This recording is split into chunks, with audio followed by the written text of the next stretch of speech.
श्री सतगुरु महाराज की जय। महर्षि मेही की बोध कथाएं। कहानी झंझट बखेरा कैसे मिटे। एक कहते हैं कि ईश्वर आकर दर्शन देंगे और दूसरे कहते हैं कि तुम अपने से जाकर दर्शन करो। जो कहते हैं कि आकर दर्शन देंगे वे कहते हैं कि देव रूप में, चतुर्भुज रूप में या विराट रूप में तुमको दर्शन देंगे, किंतु दूसरे कहते हैं कि तुम इंद्रियों से परमात्मा स्वरूप के दर्शन नहीं कर सकते, तुम सूरत से दर्शन कर सकते हो। अब विचार करो कि बाहर में दो भुजी, चतुर्भुजी, विराट आदि रूपों के दर्शन से क्या होता है।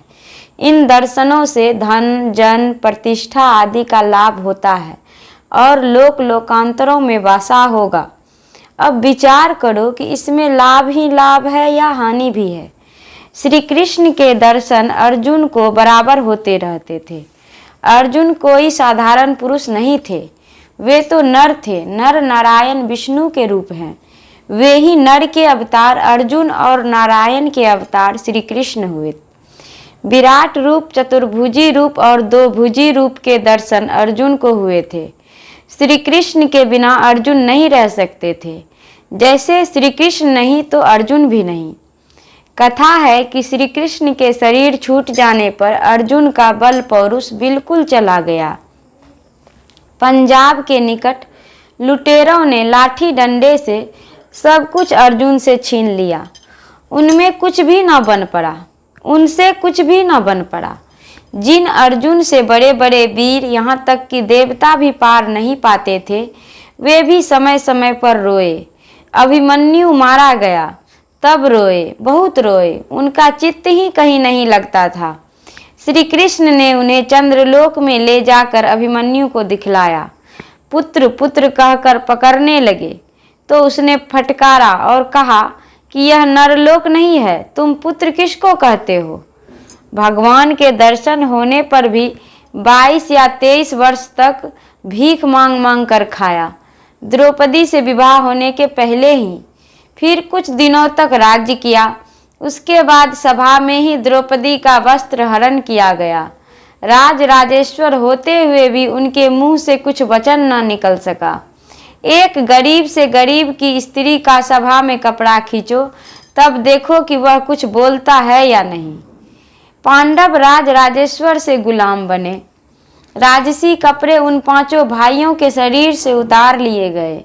आसन से नीचे गुलाम जैसे बैठाए गए। श्री कृष्ण की दया से द्रौपदी की साड़ी बढ़ी। पांचों भाइयों को राज्य मिला, किंतु फिर दोहराकर जुआ खेला तथा सब कुछ हार कर 12 वर्ष तक वनवास और 1 वर्ष अज्ञातवास किया। राजा विराट की नौकरी की। भीम हुआ रसोइया, अर्जुन हुआ नाचने वाली, नकुल घोड़े का जमादार और सहदेव गौ का रखवाला। विराट का साला था कीचक, उसने द्रौपदी को एक लात भी मारी। विराट ने जुए का पासा युधिष्ठिर के सिर पर मारा, सिर से खून बहने लगा। देखो, दर्शन से लाभ ही लाभ है या हानि भी। देखो कितनी दुर्दशा है। द्रौपदी लौंडी का काम करती थी, केवल झूठा नहीं धोती थी, किसी का पैर नहीं दबाती थी, लौंडी के और सब काम करती थी। कहाँ राजा की लड़की और कहाँ यहाँ दासी का काम। देखो भगवान के दर्शन और यह दुर्दशा। ऐसा नहीं कि सुख ही सुख मिलेगा, सुख के साथ दुख लगा ही रहेगा।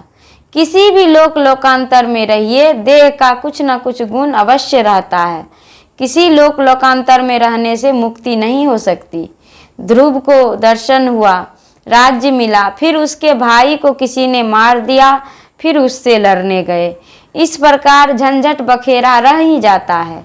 संतों ने कहा कि जिससे सांसारिक बखेरा नहीं रहे, ऐसा उपाय करो। इन दर्शनों से तुम बखेरों से नहीं छूट सकते।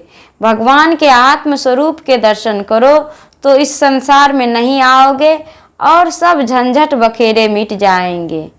श्री सतगुरु महाराज की जय। महर्षि में ही उपदेशामृत, पृष्ठ संख्या 152 से 153। श्री सतगुरु महाराज की जय।